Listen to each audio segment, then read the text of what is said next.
What in the deep dish pizza is this? What is it, Rye? I just found a headline that might make October my favorite month of the year. Ooh, this I gotta hear.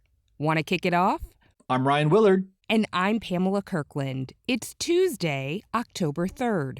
This is 10 Things You Need to Know. Processing.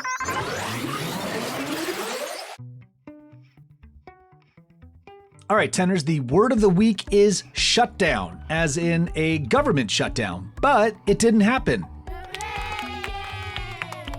Just before the midnight deadline, the Senate got together and passed a bipartisan bill to keep the money flowing. Well, for 45 days at least.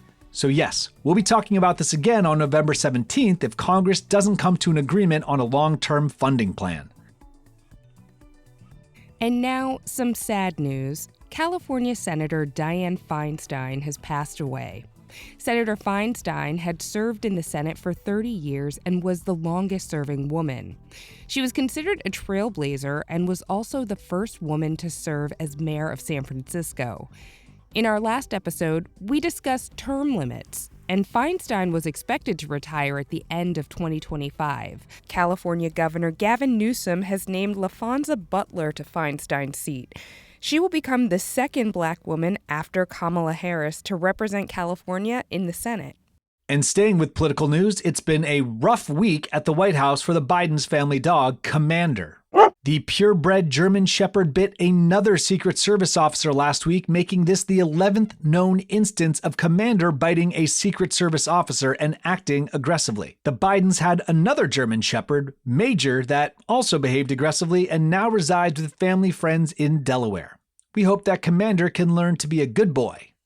Up next, we have a pretty cheesy headline that proves that absence makes the heart grow fondue.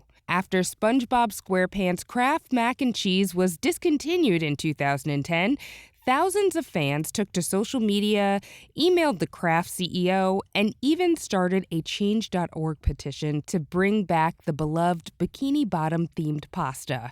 And it worked! Kraft Macaroni and Cheese has announced that it's bringing SpongeBob SquarePants shapes back to store shelves in October for a limited time.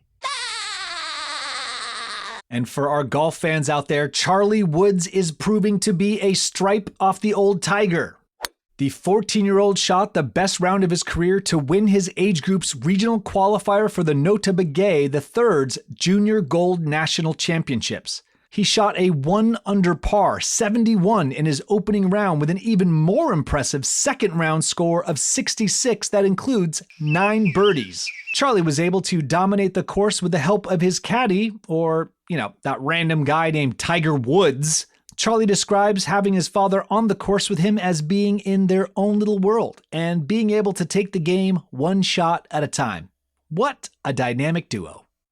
And we'll be right back with spiderwebs, phone notifications, and pizza right after this message for the grown-ups. Processing. Hey, Ryan, are you reading? We're doing the headlines.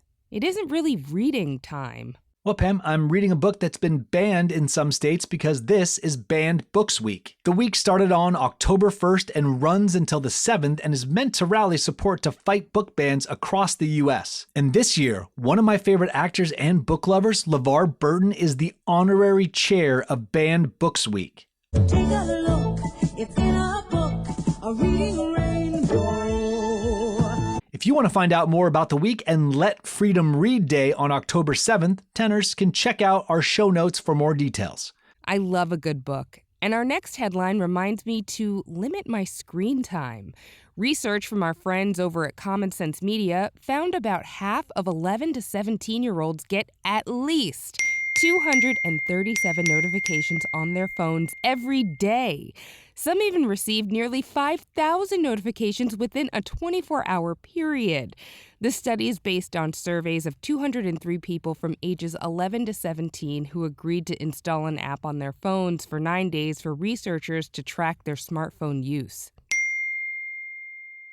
It's a bird. It's a plane. It's a skydiver landing on a unicorn.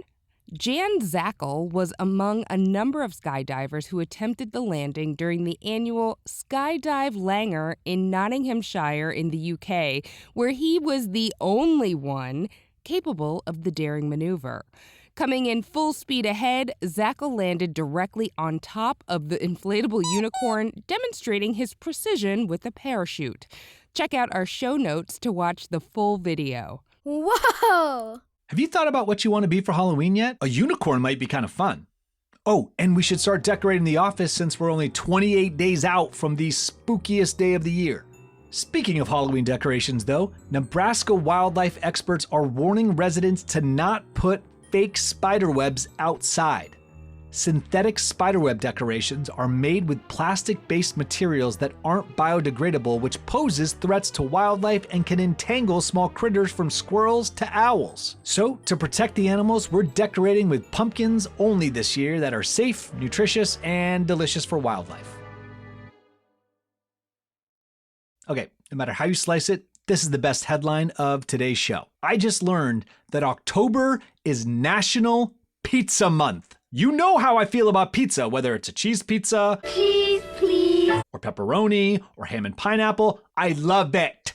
Pizza first surfaced in 1889 when it was made for Italian King Umberto I and Queen Margherita on a trip in Naples, and since then has been one of the world's favorite foods. Pizza is perfect for many reasons, including that you can eat it at any time of the day, even breakfast. Some would argue it tastes better left over, and vegans, vegetarians, and those who are gluten-free can find a pizza that works for them. I've now said the word pizza so many times that I feel obligated to eat some immediately. That was 10 things you need to know. Check out tomorrow's episode where we'll have some guests in the studio, and I don't know how Ryan will feel about it. Oh no. Don't tell me you're bringing that back. Please no. Okay, I promise it's not a butterfly. I'm Pamela Kirkland. And I am a relieved Ryan Willard. Thanks for listening to the 10 News. Data transfer complete.